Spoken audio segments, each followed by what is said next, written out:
e também para estarmos juntos como família, como irmãos na fé. Amém. Amém. Que seja um momento de muita gratidão, de muito gozo na presença do Deus eterno, que Ele possa se alegrar com nossos louvores e também com nossos corações, com aquilo que está dentro de cada um de nós. Amém. Bom, vamos fazer uma oração, agradecer nosso Pai e pedir a Ele que abençoe essa aula que nós vamos compartilhar agora.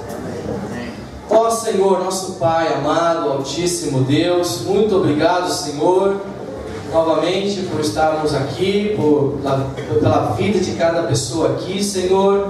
Que o Senhor realmente esteja aqui conosco também, que seja um momento onde nós oferecemos esse tempo ao Senhor, Pai, onde nós estamos aqui para nos oferecermos a Ti primeiramente, Senhor, e também, Pai, que o Senhor possa se agradar a Deus nessa manhã, com o nosso louvor, com nossas orações, com nossos corações, Pai, que o Senhor possa realmente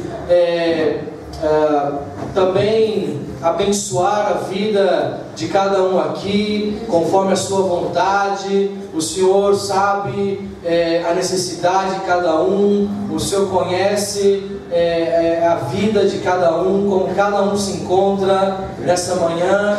Alguns muito alegres, outros talvez não tanto, outros passando por momentos difíceis na vida. Cada um tem seu momento, Senhor, mas queremos pedir que o Senhor possa realmente abençoar a vida de cada um aqui, de acordo realmente com a sua vontade, aquilo que o Senhor sabe que é o melhor, que é o bem para cada um, Pai. Muito obrigado, Senhor, esteja com todos os lugares onde o Seu nome está sendo louvado nesse momento, onde a Sua palavra está sendo pregada, anunciada nesse momento ao redor do mundo, Pai. Que em todos os lugares onde a Sua palavra esteja sendo pregada, cada domingo, ó Deus, o Senhor seja louvado, o Senhor seja glorificado, e que o Senhor seja louvado e glorificado aqui entre nós também. Muito obrigado, Senhor, em nome de Jesus, que oramos e agradecemos. Amém. Amém. Amém. Hoje eu quero compartilhar uma aula com vocês. Você pode, Ailton, apagar aqui, por favor. Uma aula que, na verdade, é um estudo bíblico. Praticamente hoje eu quero aproveitar o domingo, porque é uma aula um pouco longa, então na quinta-feira seria difícil a gente dar essa aula inteira. Eu acho que vai dar para alcançar o tempo, que é sobre a vinda do Reino de Deus. Eu creio que alguns aqui que são mais antigos na fé já fizemos esse estudo com alguém, ou alguém já fez esse estudo conosco, nos ensinando realmente o que é o reino de Deus. Mas é um estudo para mim incrível, mesmo para quem já conhece esse estudo. Eu acho que vai ser bom revê-lo novamente, para vocês que talvez sejam mais jovens na fé, e até para os amigos que nos visitam aqui, que talvez não tenham ideia do que é o reino de Deus. Talvez já vou falar muito sobre o reino de Deus. E o reino de Deus não se trata de ser nenhum nome de nenhuma denominação de igreja, mas é o reino de Deus, é o reino do Deus eterno. Então é um estudo que vamos fazer, e que na verdade é um estudo parecido com uma investigação, vamos dizer assim, porque nós vamos ver muitas pistas que falam sobre a vinda do reino de Deus, porque isso é o que deve nos interessar. O reino de Deus já veio? Será que ainda não veio? O que é o reino de Deus? Onde que ele está? Onde que eu posso encontrar o reino de Deus? Como que eu posso fazer parte do reino de Deus? Como que uma pessoa entra no reino de Deus? Então muitas perguntas, questões, que eu acredito que hoje nós vamos colocá-las aqui e também respondê-las, eu acho. Encontrar, as respostas para esse estudo. Amém? Bom, a importância desse estudo, né? Qual a importância da gente estudar sobre o reino de Deus? Primeiro, para a gente crescer na nossa fé, no sentido de encontrar a coerência, né, entre o Antigo e o Novo Testamento. Nós vamos ler escrituras do Antigo Testamento que falam sobre o reino de Deus, e vamos ler também escrituras sobre o Novo Testamento que falam sobre o reino de Deus, e nós vamos ver como se encaixa, como escrituras que foram escritas, vamos dizer assim, pessoas que viveram 750 anos antes de Cristo, que escreveram parte da Bíblia, e outros que viveram já na época, né, de Jesus, que também escreveram a parte da Bíblia já, o Novo Testamento, como a Bíblia, mesmo sendo escrita em um lapso tão grande de tempo, pessoas que nunca se conheceram, que nunca se viram, mas que o que foi escrito lá atrás bate com o que foi escrito já no futuro. Então, como a Bíblia se encaixa, o Novo e o Velho Testamento, né? Também para ajudar a importância, conhecer, entender a importância da igreja no plano eterno de Deus. Deus tem um plano eterno, Ele tem um plano para a vida eterna, e a igreja faz parte desse plano. Então hoje, para todos nós que estamos aqui, eu acredito que vai nos ajudar a entender mais, né, a importância de estar aqui, a importância da igreja, a importância de ser parte da igreja. Então, são vários slides, mas a gente vai ver muitas escrituras. Prepara a sua Bíblia, prepara a sua caneta, prepara o seu caderno, porque você vai ler muito hoje. Bom,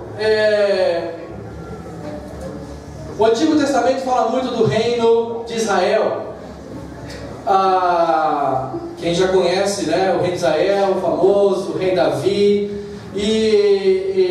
Bom, o rei de Israel, ele teve o seu momento de apogeu, né, o momento assim de maior crescimento e força e poder durante o reinado do rei Davi, que foi mais ou menos na época de 1000 antes de Cristo. E nós vamos ler, pode passar o próximo, vamos lá para Isaías capítulo 2.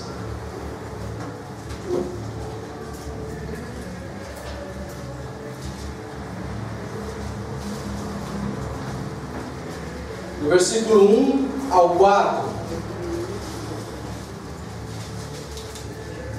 Então, bom, a história do reino de Israel, né,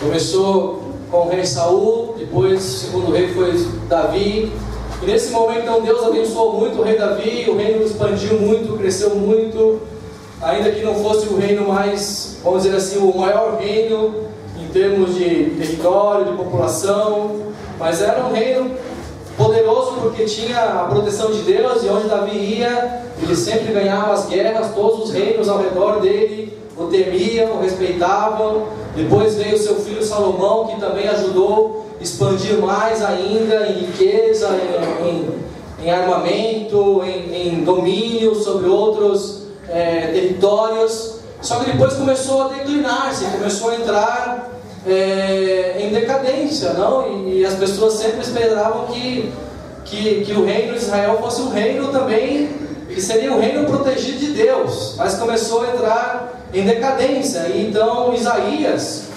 que já viveu no período de 750 anos antes de Cristo, né, uns 250 anos depois de Davi, já começou a escrever muitas profecias sobre o futuro do reino de Deus, que naquela época estava declinando, estava cada vez mais decadente, porque o povo estava totalmente desviado de Deus, os reis estavam se desviando de Deus, então o reino de Israel também estava sucumbindo cada vez mais.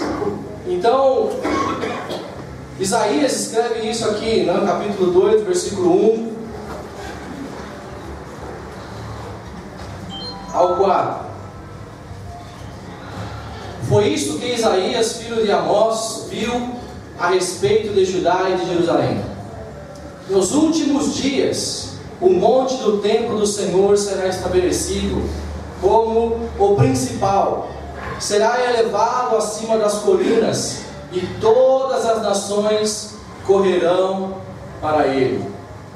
Virão muitos povos e dirão: venham, subamos ao monte do Senhor, ao templo do Deus de Jacó, para que ele nos ensine os seus caminhos, e assim andemos em suas veredas, pois a lei sairá de Sião, de Jerusalém virá a palavra do Senhor.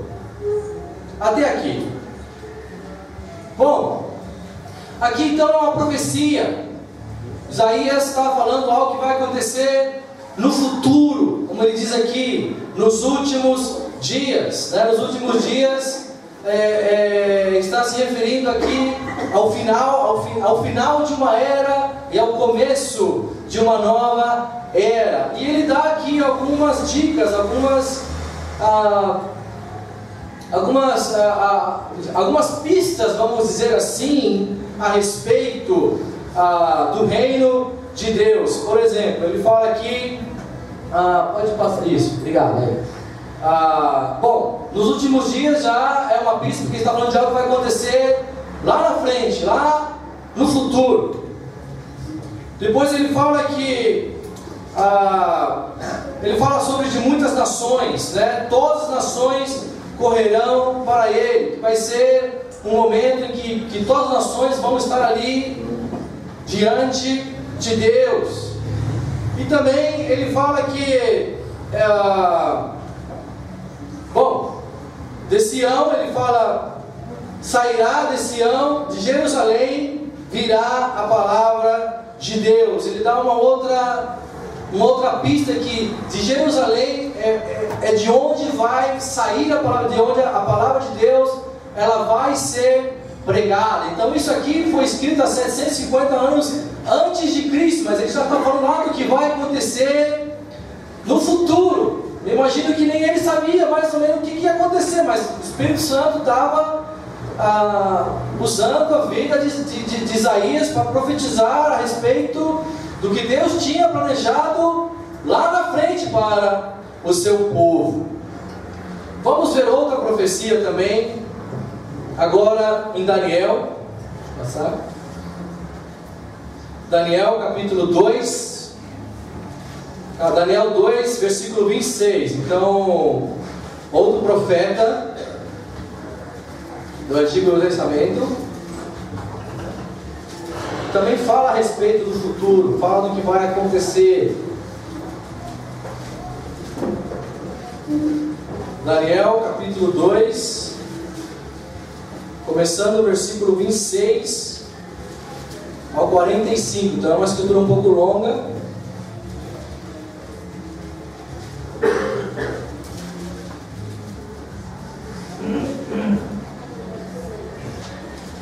Estamos lá?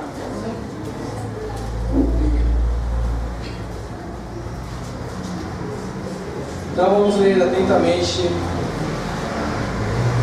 o que Daniel descreve, o que Daniel vai dizer aqui a respeito do futuro também. O rei perguntou a Daniel, também chamado Beltesazar: você é capaz de contar-me o que vi no meu sonho e interpretá-lo?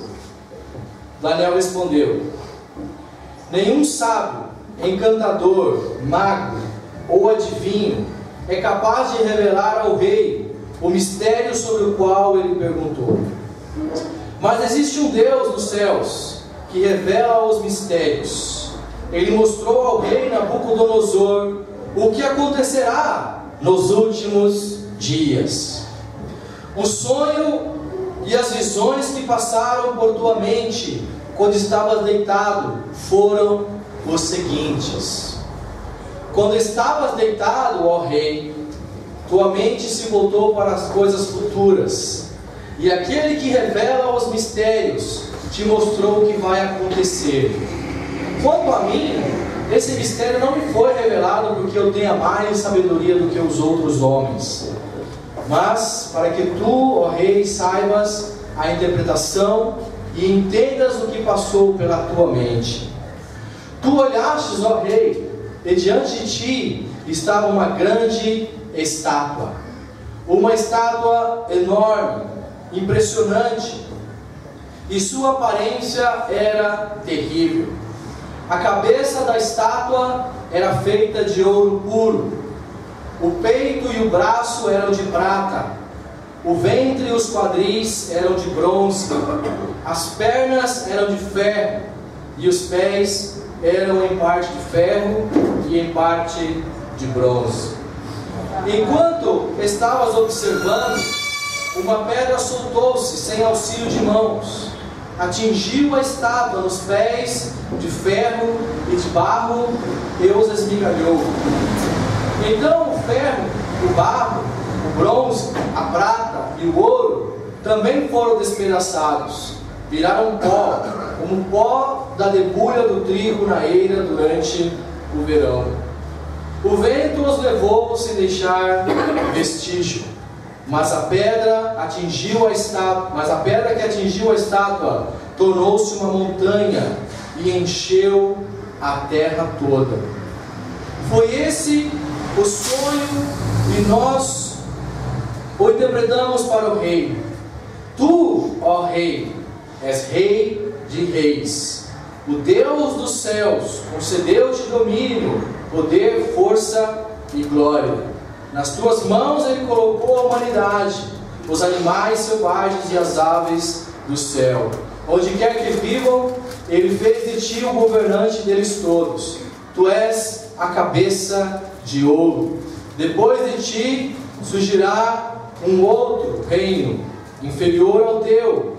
Em seguida surgirá um terceiro reino, reino de bronze, que governará toda a terra.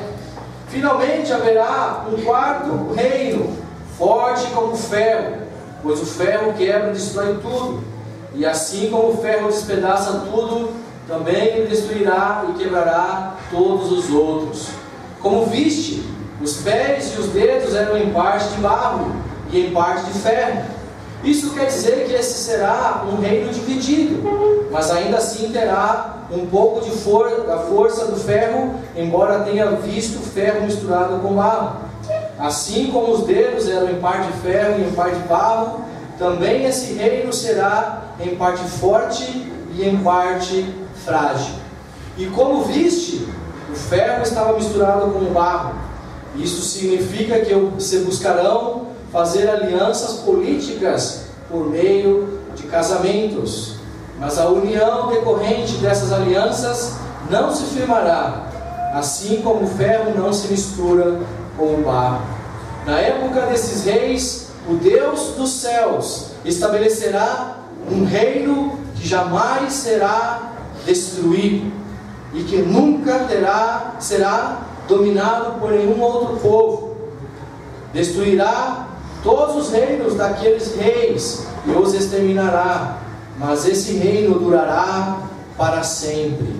Este é o significado da visão da pedra que se soltou de uma montanha sem auxílio de mãos, pedra que esmigalhou o ferro, o bronze, a prata, o barro, a prata e o ouro.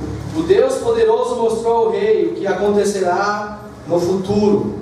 O sonho é verdadeiro e a interpretação é fiel. Então, para quem já ouviu falar do rei Nabucodonosor, um reino, né, o rei da Babilônia, que justamente por causa do declínio do reino de Israel, dominou o reino de Israel e dominou toda grande parte do mundo naquela época, como ele fala aqui, que era um reino que tinha domínio sobre todos os outros povos. Agora Israel estava sob o domínio da Babilônia e havia judeus que estavam ao serviço do rei da Babilônia, e um deles era Daniel, profeta Daniel, onde o rei da Babilônia teve um sonho e que ninguém conseguia interpretar, ninguém conseguia explicar que sonho era aquele. Então chamaram Daniel e ele, por ser o profeta de Deus,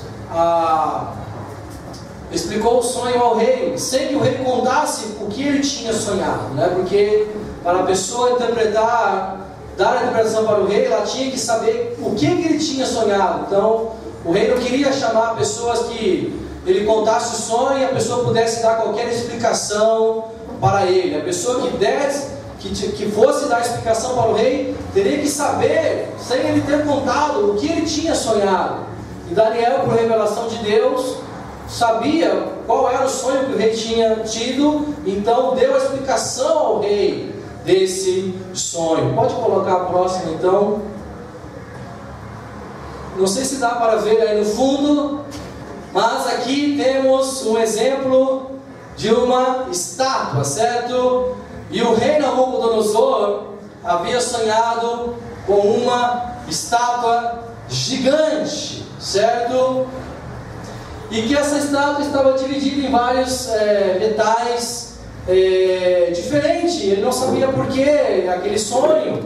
E que uma pedra que caía do céu, que destruía, né, esmiuçava toda aquela estátua. E ele não sabia por que estava sonhando aquilo. E ele então quis saber qual era o significado daquele sonho. Então Daniel explica para ele, né? E a gente vê aqui também na explicação de Daniel que ele está falando a respeito do futuro, o que Deus vai fazer nos últimos dias, o que Deus vai fazer lá no futuro, certo? E ele explica então o significado do sonho e explica também o significado da estátua. Então, segundo o que Daniel explica, certo?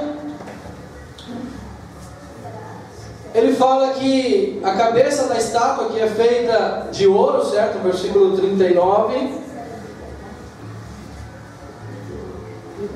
Perdão, versículo 38. Ele fala, tu és a cabeça de ouro. Então ele explica que a cabeça de ouro simbolizava o reino da Babilônia, que era o reino mais poderoso daquela época. Então a cabeça de ouro significava o reino da Babilônia, onde o seu rei principal era Nabucodonosor. Depois no versículo 39, depois de ti, né, surgirá um outro reino inferior ao teu. Então ele fala de um segundo reino que simboliza a prata, simbolizado pela prata, que justamente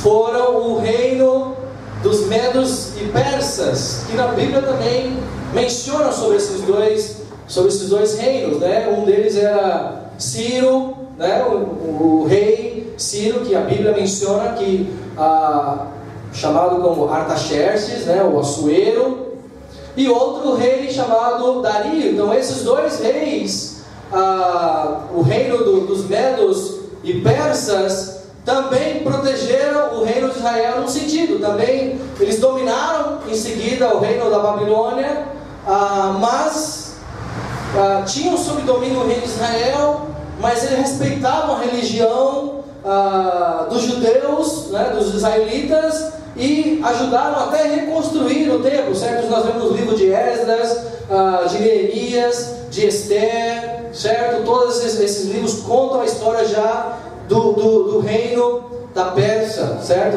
Dos medos persas. Esse seria o segundo reinado. O terceiro reinado seria o de bronze.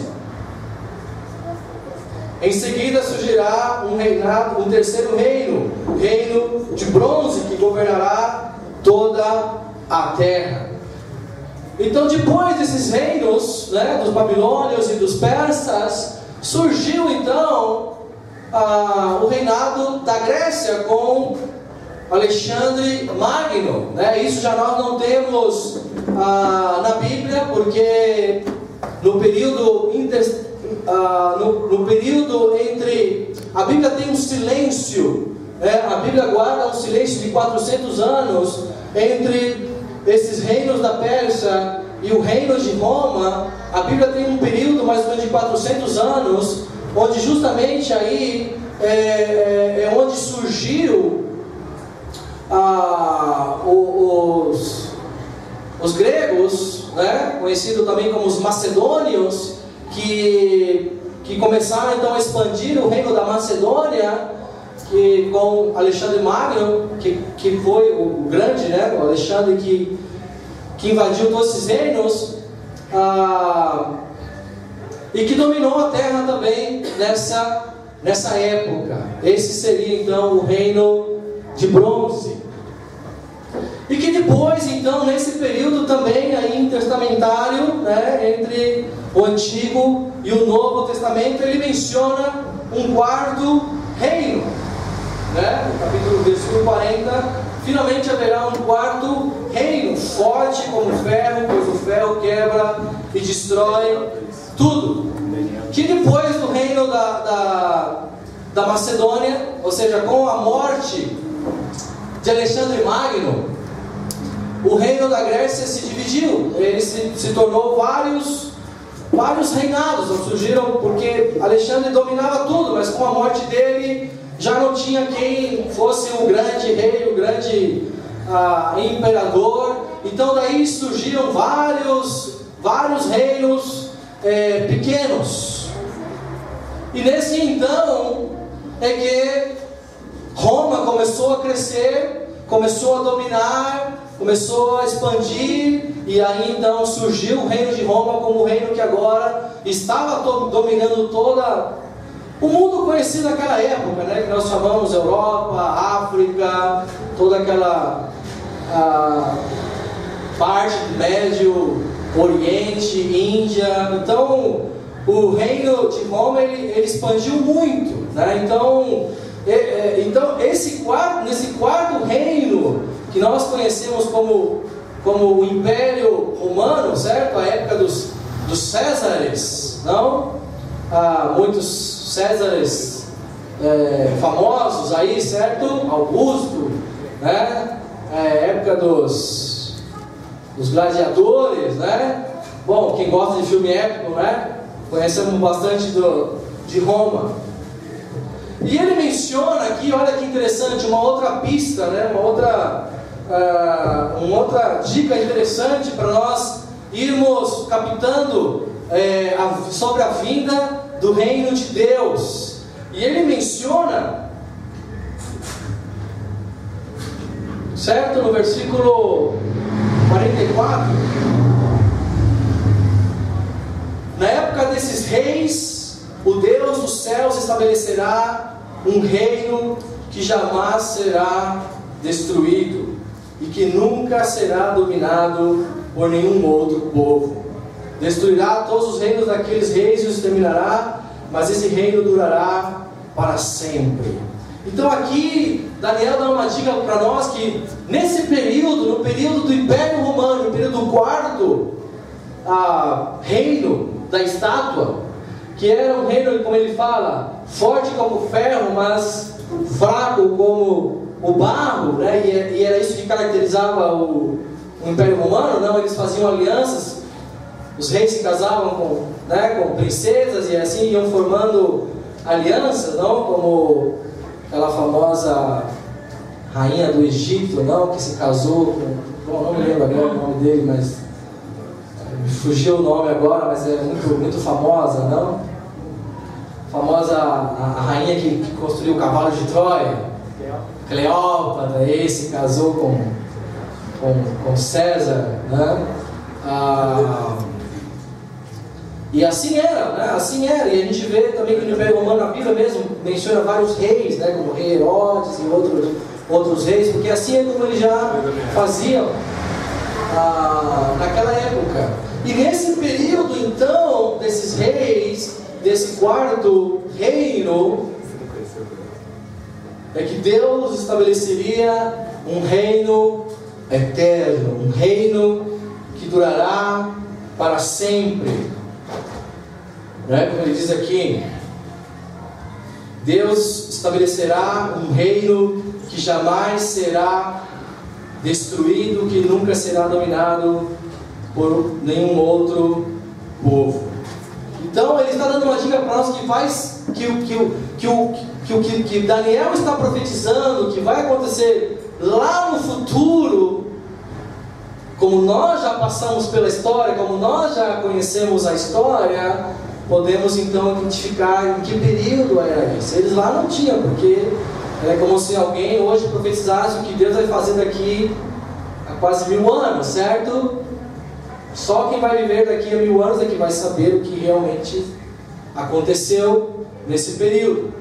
Então, agora nós vamos lá para o Novo Testamento e vamos ver então o que a Bíblia já no Novo Testamento, então pode colocar aí a escritura, o que a Bíblia no Novo Testamento fala sobre a vinda do reino de Deus. Lembra então, Daniel viveu 550 antes de Cristo.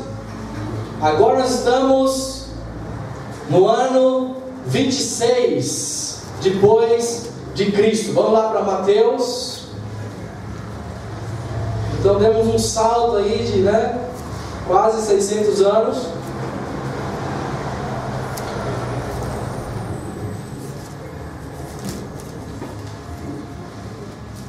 E só como dica, certo? Estamos na época do Império Romano. A época em que Jesus nasceu. A época que Roma estava dominando o mundo. Em Mateus 2, Mateus 3, versículo 2.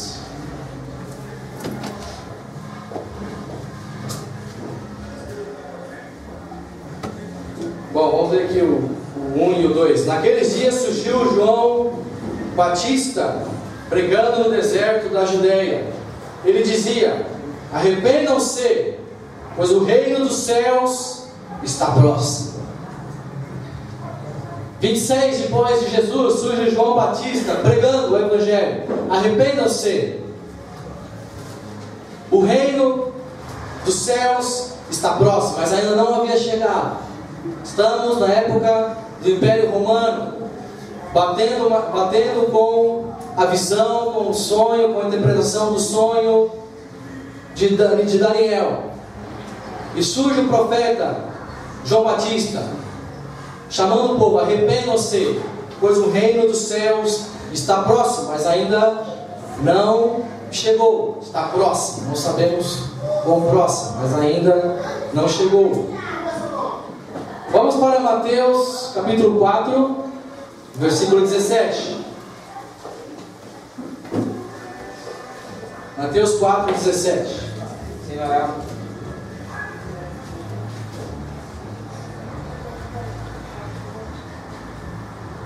Bom, daí em diante Jesus começou a pregar: arrependam-se, pois o reino dos céus está próximo.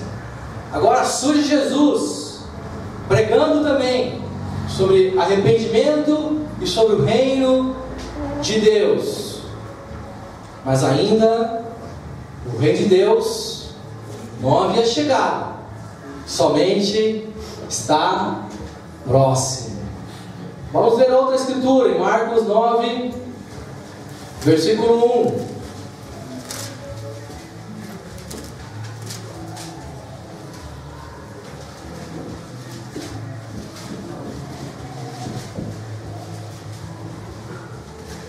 Chegamos.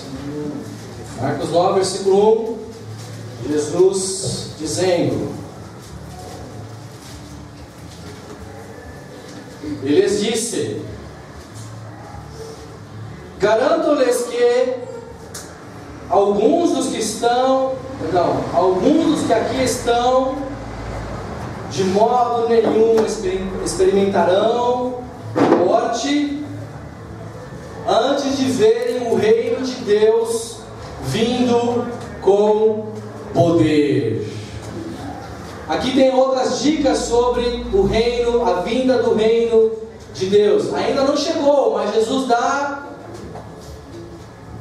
três dicas para nós aqui nessa escritura. Primeiro, ele está dizendo que quando o reino de Deus chegar, ainda não havia chegado, mas quando o reino de Deus chegar, alguns dos discípulos ainda estariam vivos. Seria então no período da vida dos seus discípulos, mas não de todos. Ele fala alguns, ele não fala todos vocês estarão vivos, ele fala alguns ainda estarão vivos. Quer dizer que pelo menos um não estará. Essa é uma dica, que seria durante a vida dos discípulos. Outra dica que ele dá é que o reino vai vir com poder. Vai ser algo, poderoso. Então, fica essa dica, vai ser algo poderoso, mas ainda não chegou, certo? Então, temos pelo menos duas dicas, três dicas. Seria durante a vida dos discípulos, pelo menos um estaria morto, porque ele fala que alguns estarão vivos e não cita todos, e que seria algo com poder, que a vida seria poderosa, seria algo que ia marcar um momento na história. Vamos ver outra escritura, Mateus 16. Mas o reino ainda não chegou, está chegando. Próximo, Mateus 16, 18 a 19. Outra dica que Jesus dá a respeito do reino de Deus.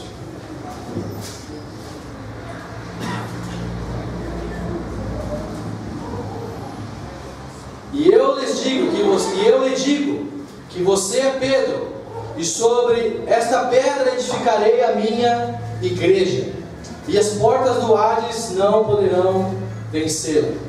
Eu lhe darei as chaves do reino dos céus. O que você ligar na terra será ligado nos céus, e o que você desligar na terra terá sido desligado nos céus. Até aqui. Bom, então Jesus ele menciona algo muito interessante que também é uma pista. Ele fala que a Pedro será dado a ele as chaves do reino do céu. Não sabemos que chave é essa, se é uma chave tetra, se é uma chave multilock, se é uma chave eletrônica, não sabemos que tipo de chave é essa, certo? Mas ele está falando que a Pedro será dado as chaves do reino dos céus. Então, coloca Pedro aí na sua lista também de pistas para a vinda do reino, porque Pedro está envolvido com a vinda do reino de Deus também. Ele vai ter uma participação importante, uma participação especial no reino de Deus. Vamos ver outra escritura. João 3, versículo 5.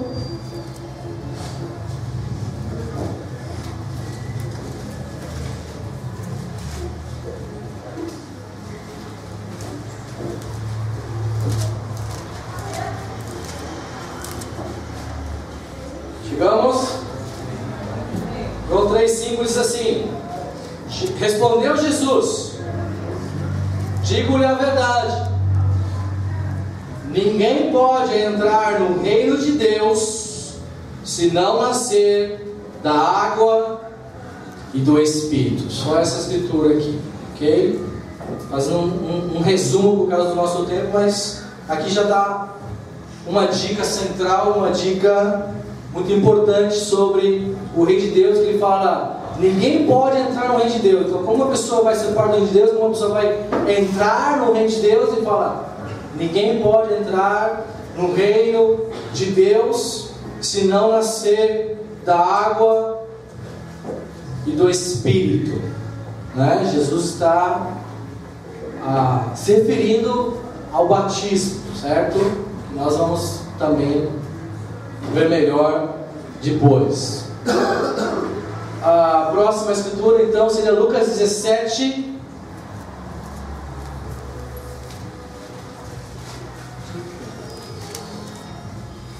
Lucas 17, versículo 20 e 21. Está dando para pegar aí? Eu sei que é muita informação.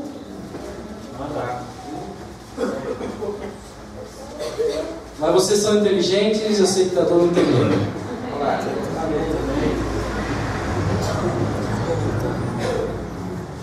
Lucas 17, versículo 20 e 21.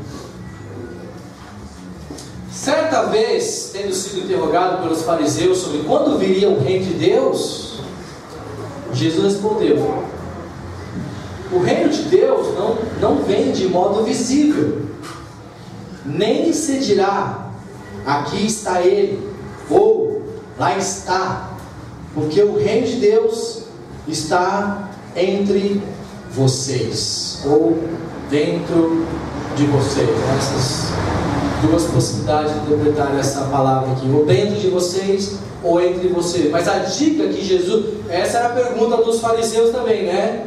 Quando vai vir o reino de Deus? Essa também era a grande pergunta, a grande questão entre eles lá naquela época também. Se falava muito do reino de Deus, porque o sonho do reino de Deus deles era o sonho do reino de Israel, de Davi, aquele reino de Davi poderoso que dominou o mundo naquela época. O sonho deles era de ver aquele reino de Davi ser restaurado e o reino de Israel voltar a ser aquele império, ser aquela força, aquele domínio que foi na época de Davi. Eles perguntaram: quando é que vai ser? Né? Quando é que vai vir o reino de Deus? E Jesus deixou bem claro: o reino de Deus não é como vocês esperam, não é como vocês imaginam. O reino de Deus não é algo físico, não se trata de um país, não se trata de algo que você possa dizer: o reino está lá, aquele é o endereço do reino de Deus, vai lá que lá está o reino de Deus. Não é algo humano, não é algo físico, mas o reino de Deus se trata de algo espiritual. Está entre vocês, ou está dentro de vocês. Então essa é uma outra dica que ele dá sobre o que é o reino de Deus, como que é o reino de Deus que era tão esperado. Vamos para outra escritura, Lucas 24 agora. Perdão, Lucas 23.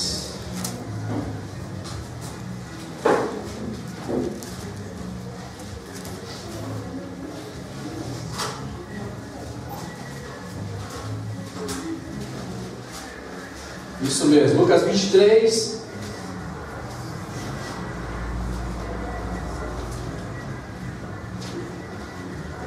Versículos 50 ao 52. Havia um homem chamado José, membro do conselho, homem bom e justo, que não tinha consentido na decisão e no procedimento dos outros. Ele era da cidade de Arimateia, na Judéia, e esperava o reino de Deus. Até aqui. Não, até o 52, perdão.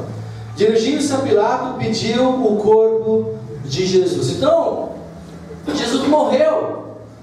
Ele foi crucificado. E José de Arimateia, que não era, digamos, não era um seguidor de Jesus, mas ele não concordava com a atitude dos líderes religiosos do povo judeu. Ele estava, sim, seguindo Jesus, mas ali ainda em secreto, porque ele não tinha coragem ainda de enfrentar e passar e seguir Jesus, e mesmo que fosse contra a decisão dos judeus. Mas como a Bíblia aqui descreve, a vida de José, ele era um homem bom e justo, e no coração dele, ele também esperava o reino de Deus, também tinha essa esperança de ver o reino de Deus. E Jesus morreu, e não veio o reino de Deus com a morte de Jesus. E José foi lá e pediu para Pilatos, então, para ele enterrar o corpo de Jesus, né, no túmulo que pertencia à família dele. Então Jesus morreu, mas todavia ainda não havia chegado o reino de Deus como eles esperavam. Vamos agora para outra escritura, Lucas 24, agora sim, Lucas 24, versículo 44.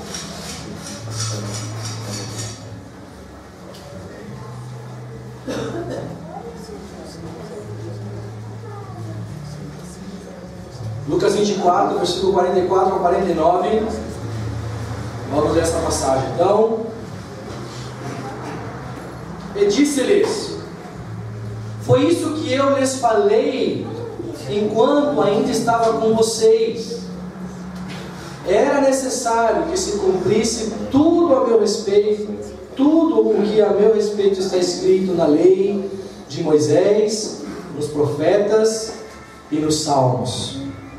Então lhes abriu o entendimento para que pudesse compreender as Escrituras. E lhes disse: está escrito que o Cristo haveria de sofrer e ressuscitar dos mortos no terceiro dia, e que em seu nome seria pregado arrependimento para o perdão de pecados a todas as nações, começando por Jerusalém. Bom, aqui Jesus já ressuscitou os mortos, certo? Na outra escritura ele estava morto, havia morrido, sido enterrado. Agora que é depois da ressurreição, e ele então fala para os seus discípulos sobre que tinha que acontecer aquilo, que tudo tinha que fazer, tinha que se cumprir de acordo com as escrituras. E ele nos dá algumas dicas aqui, certo? Perdão. Que ele fala que em nome dele teria que ser pregado o arrependimento para o perdão de pecados a todas as nações, começando por Jerusalém. Lembra lá em Isaías 2, quando Isaías profetizou que a palavra de Deus iria começar por Jerusalém, que a palavra de Deus ia ser anunciada começando por Jerusalém? Jesus está falando aqui que no nome dele a palavra ia ser pregada começando por Jerusalém. Lá no começo dos evangelhos, João estava pregando sobre arrependimento, porque o reino estava próximo. Jesus estava pregando sobre arrependimento, porque o reino estava próximo. Aqui Jesus está ainda falando que teria que ser pregado sobre arrependimento, começando por Jerusalém.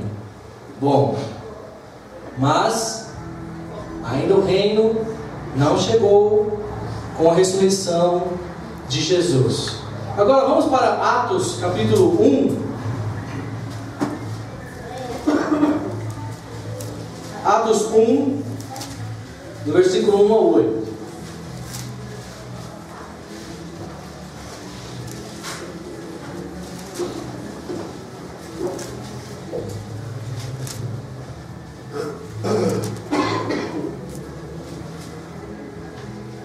Depois da ressurreição de Jesus, ele passou 40 dias com os seus discípulos.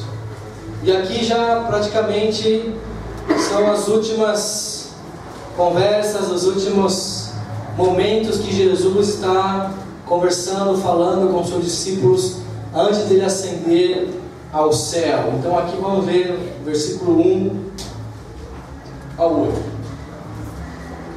Em meu livro anterior, Teófilo, escrevi a respeito de tudo o que Jesus começou a fazer e ensinar, até o dia em que foi elevado aos céus, depois de ter dado instruções por meio do Espírito Santo aos apóstolos que havia escolhido.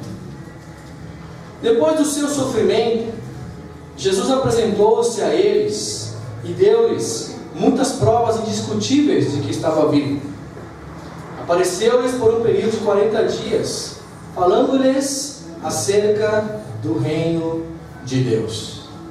Certa ocasião, enquanto comia com eles, deu-lhes esta ordem: não saiam de Jerusalém, mas esperem pela promessa de meu Pai, da qual lhes falei.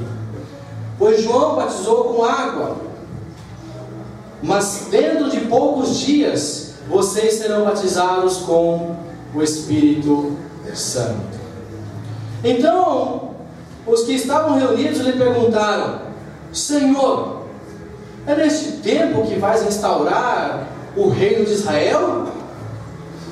Ele respondeu: não lhes compete saber os tempos ou as datas que o Pai estabeleceu pela sua própria autoridade, mas receberão poder quando o Espírito Santo descer sobre vocês, e serão minhas testemunhas em Jerusalém, em toda a Judéia e Samaria e até os confins da terra.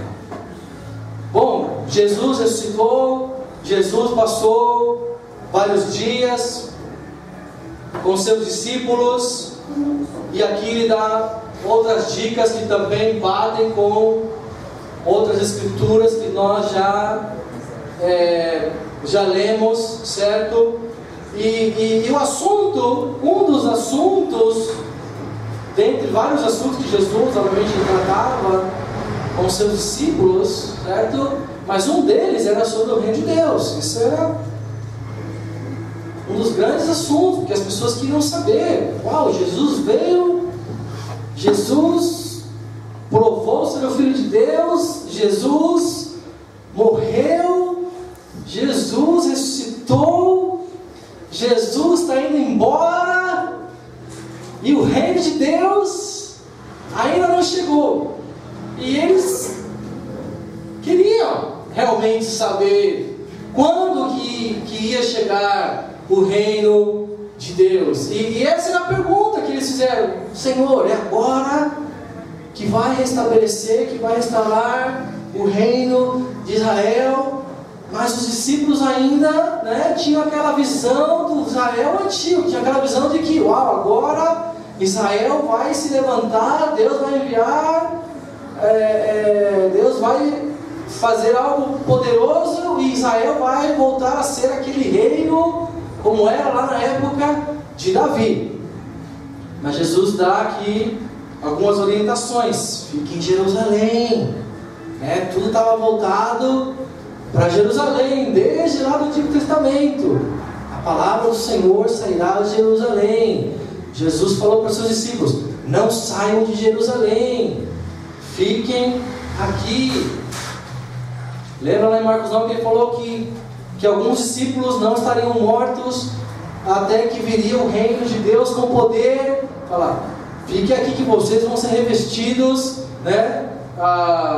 com poder. Então a gente vê outras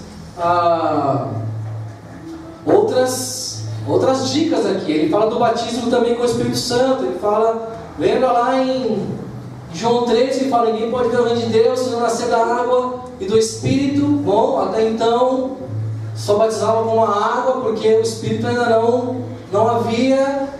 Mas para entrar no reino de Deus tinha que ser batizado, tinha que nascer da água e do Espírito. E Jesus está dando uma menção aqui de que logo logo vai chegar o Espírito. Então vocês fiquem em Jerusalém, né?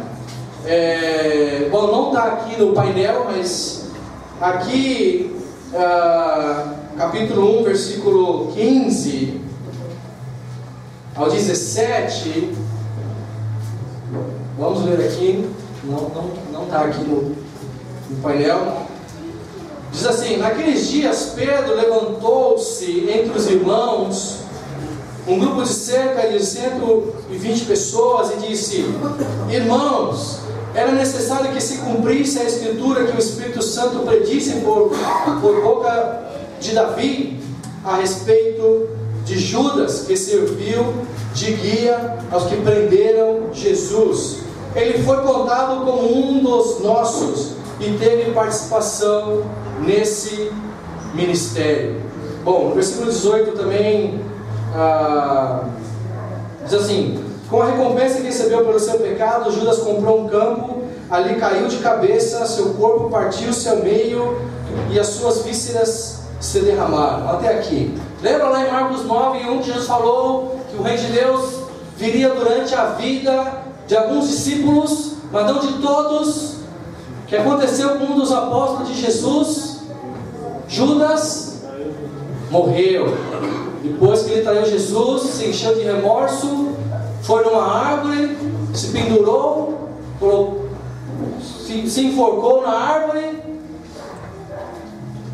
O pecado dele foi tão grande que quebrou o galho da árvore, caiu, se espatifou no chão, que as vísceras chegaram a sair por todo lado. O corpo dele foi totalmente destruído, como castigo, né, pelo pecado que ele cometeu de trair Jesus. Então, aqui é outra pista, né, que bateu com o que Jesus já havia mencionado que iria acontecer, mas ainda não aconteceu.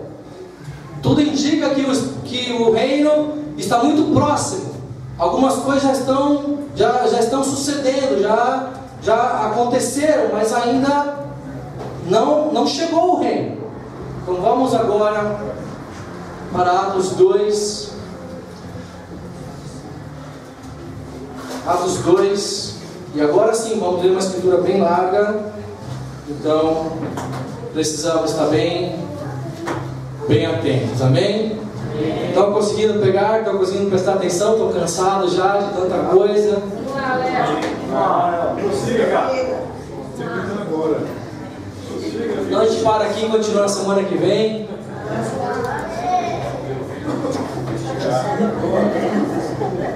Vamos lá, para terminar então, vamos lá, Atos 2, do 1, vamos ler do 1 até o 47. Todo o capítulo 2. Vamos lá. Chegando o dia de Pentecoste, estavam todos reunidos num só lugar. De repente, veio do céu um som como de um vento muito forte e encheu toda a casa na qual estavam assentados. E viram o que parecia línguas de fogo, que se separaram e pousaram sobre cada um deles. Todos ficaram cheios do Espírito Santo e começaram a falar em outras línguas, conforme o Espírito os capacitava. Havia em Jerusalém judeus devotos, vindo de todas as nações do mundo. Ouvindo-se o som, ajuntou-se uma multidão que ficou perplexa, pois cada um os ouvia falar em sua própria língua. Atônitos e maravilhados, eles perguntavam: acaso não são galileus todos esses homens que estão falando? Então como os ouvimos, cada um de nós, em nossa própria língua materna? Partos, medos, elamitas, habitantes da Mesopotâmia, Judéia, Capadócia, do Ponto, da província da Ásia, Frígia e Panfilha, Egito e das partes da Líbia próximas a Cirene, visitantes vindo de Roma, tanto judeus como convertidos ao judaísmo, cretenses e árabes. Nós os ouvimos declarar as maravilhas de Deus em nossa própria língua.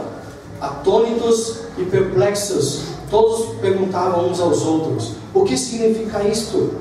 Alguns todavia zombavam deles e diziam: eles beberam vinho demais. Então Pedro levantou-se com os 11 e em alta voz dirigiu-se à multidão: homens da Judeia e todos que vivem em Jerusalém, deixe-me explicar isto. Ouçam com atenção. Estes homens não estão bêbados, como vocês supõem, ainda são as 9 horas da manhã. Ao contrário, isto é o que foi predito pelo profeta Joel: nos últimos dias, diz Deus, derramarei do meu espírito sobre todos os povos. Os seus filhos e as suas filhas profetizarão, os jovens terão visões, os velhos terão sonhos. Sobre os meus servos e as minhas servas derramarei do meu espírito naqueles dias, e eles profetizarão. Mostrarei maravilhas em cima, no céu, em sinais embaixo na terra: sangue, fogo e nuvens de fumaça. O sol se tornará em trevas e a lua em sangue, antes que venha o grande e glorioso dia do Senhor. E todo aquele que invocar o nome do Senhor será salvo.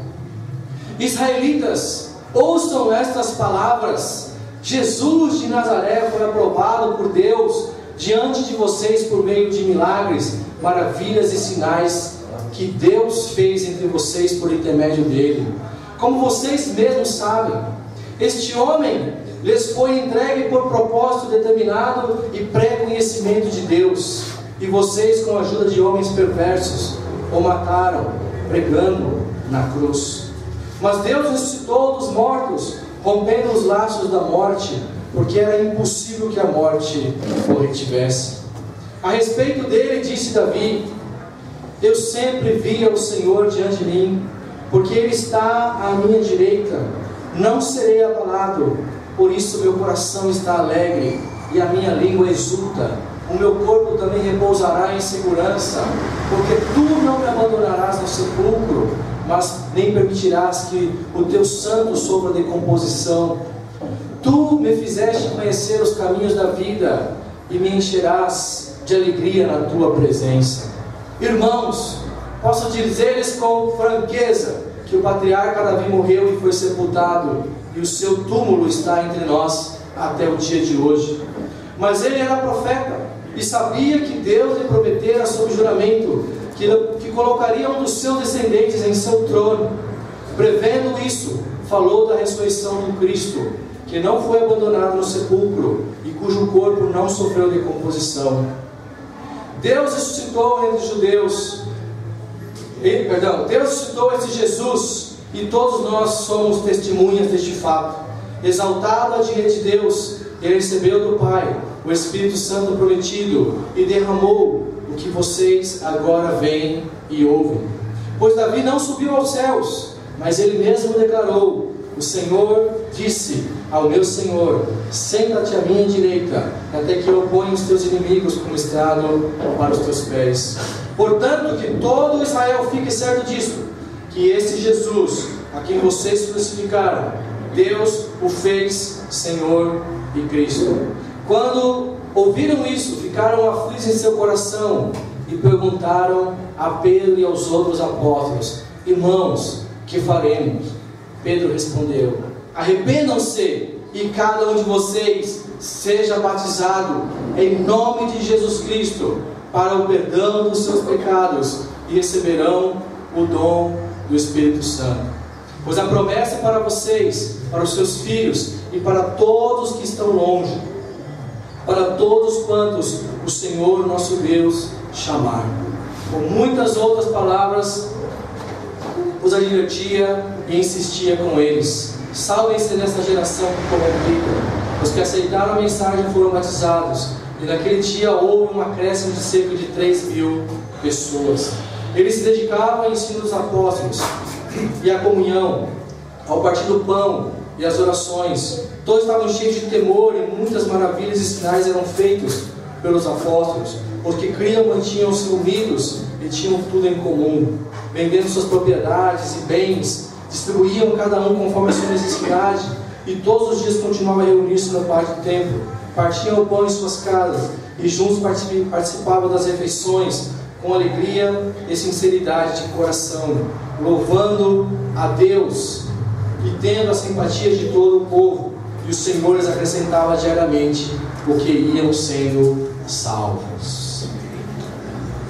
Essa escritura, para finalizar o nosso estudo de hoje e fazer realmente uma comparação com tudo que nós lemos até agora, com todas as dicas, as pistas, com todas as profecias que haviam sendo feitas a respeito do reino de Deus, né? Começando aqui no versículo 1 e 2,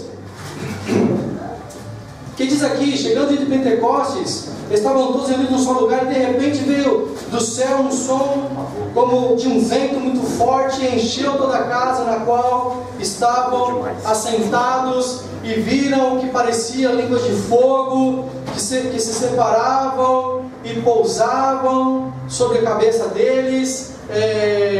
Ficaram cheios do Espírito Santo, começaram a falar em outras línguas, conforme o Espírito capacitava.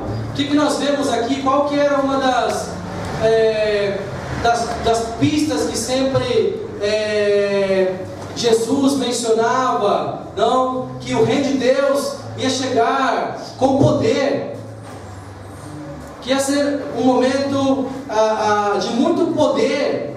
E o que nós vemos aqui, eles não estavam esperando, eles estavam na festa, festejando a festa do Pentecoste deles, mas de repente algo aconteceu com um som estrondoso, e que de repente o vento começou a bater forte, e as pessoas começaram a ver línguas de fogo sobre elas, e as pessoas começaram a falar em outros idiomas, porque ali era uma festa onde se juntavam judeus vindo de todas as partes do mundo para comemorar a festa anual do Pentecoste.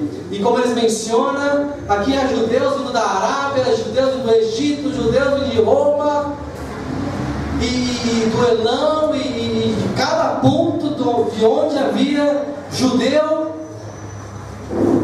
e que os cristãos que estavam lá começaram a falar em idiomas estrangeiros. E fique bem claro isso, que eram idiomas compreensíveis, eles estavam falando línguas que os outros entendiam, em suas línguas maternas, como eles falam, em nossas línguas maternas, nossas línguas originais. Não era nada dos anjos, ou nada que celestial, nada que ninguém entendesse. Eram idiomas que se falavam nos países. E como esses galileus, porque eles tomavam os galileus como pessoas que não tinham muita cultura, que não tinha instrução para aprender um segundo idioma, mal falavam o idioma deles, nem sabiam escrever, porque eram pessoas muito, muito pobres. Mas que de repente essas pessoas começaram a falar milagrosamente. Outros diziam, isso espantou a eles. Como que esses judeus, como esses galileus conseguem falar árabe, conseguem falar egípcio, como que conseguem falar outras coisas aí? Então foi um momento realmente de muito poder, como Jesus havia predito que iria acontecer. O que mais? Onde que eles estavam? Onde que era a cidade que estavam aqui? Versículo 5: havia em Jerusalém judeus devotos vindo de todas as nações do mundo. Lembra? Isaías falou: de Jerusalém sairá a palavra de Deus. Jesus falou: fiquem em Jerusalém, não vá viajar nesse feriado. Fique em Jerusalém nesse feriado de uma semana, que era uma festa de uma semana.